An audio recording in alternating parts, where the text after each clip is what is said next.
Well, welcome again to this week's edition of Lagos Vibes. This week's topic, we're looking at the African Cup of Nations, case for local coaches.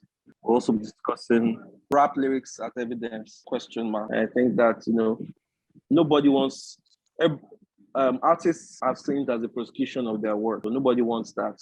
But let's hope that in the use of the law and in the application of the law, it is done judiciously and fairly.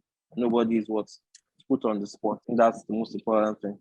Maybe we can also talk about how Jay-Z is wasting his time with this thing instead of building communities to improve the Black nation rather than doing this rubbish. I'm very angry, I'm vicious, man. But I dey gbadun you. Very. But in fairness to Jay-Z, I don't know any rapper that does as much as Jay-Z in terms of giving, in terms of social impact. I know there's at least 2 or 3 villages in this our Africa that is him that provided water for them. I also know that he's funding a lot of advocacy projects towards reducing penal laws that are targeted at Blacks. And I personally have adopted some of the things that he says in his song relating to giving.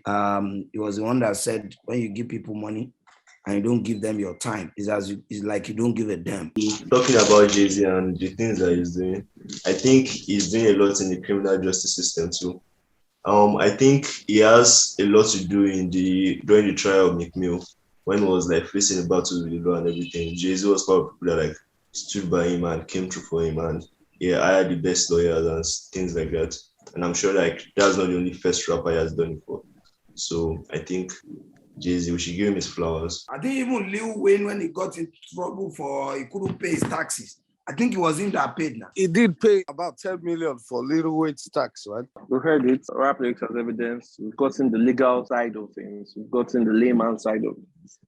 The recent performance of the Super Eagles at the current Afcon Cup of Nations, and how Augustine Guavon has been able to secure 3 wins in 3 games. This is the reason why we are looking at this and saying, okay, Augustine Guavon, local coaches. I think, curiously enough, he was given an award as the best coach of the group stages at the current Afcon Cup of Nations, which I like the fact that, in fact, his performance was impressive. We cannot run away from the fact that Clemens Westerhoff did very well for Nigeria, took us to our first World Cup. No local coach could do it before then.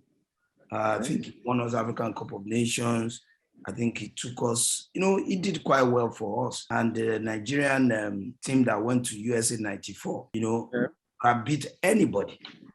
Could have beat anybody, and we were all proud of them. And they all went off to do great things, and he used his influence also to get them professional contract abroad. Overriding thesis for me is that, look, we just cannot afford it. When I say afford it, I mean getting a foreign coach. We are in all kinds of trouble. Yes, I know sports and football especially has a unifying spirit about it, even when the country is in turmoil, if we win Afcon, all of a sudden for the next 6 months,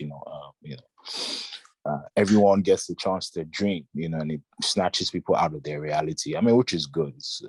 There's nothing wrong with that. Yeah, there's nothing wrong with that. But in being pragmatic, we just cannot afford to pay these guys that come in with huge sums of money, which obviously is coming from state coffers when we're struggling to do other things, just from that principle, for me, from an economic standpoint, it just doesn't make any sense.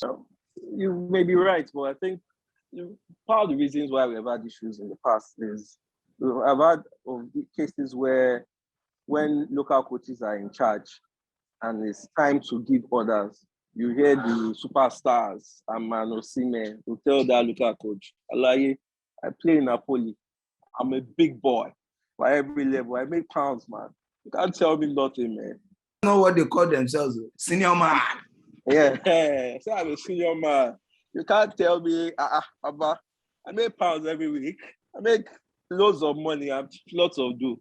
Holy, you can't tell me nothing. So I think for this, we basically say that we've come to the end of today's edition of Lagos Vibes.